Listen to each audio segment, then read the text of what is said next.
Ben Maxby is set to go down against Carlos Daniel Cordoba.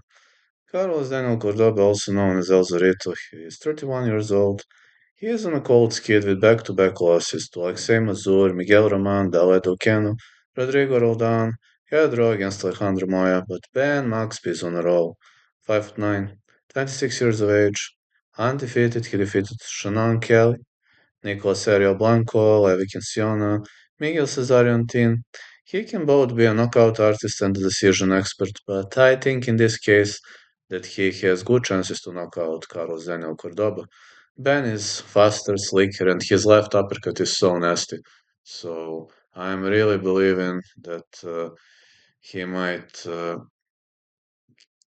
get the job done properly, and I have a feeling that Ben is going to win this one.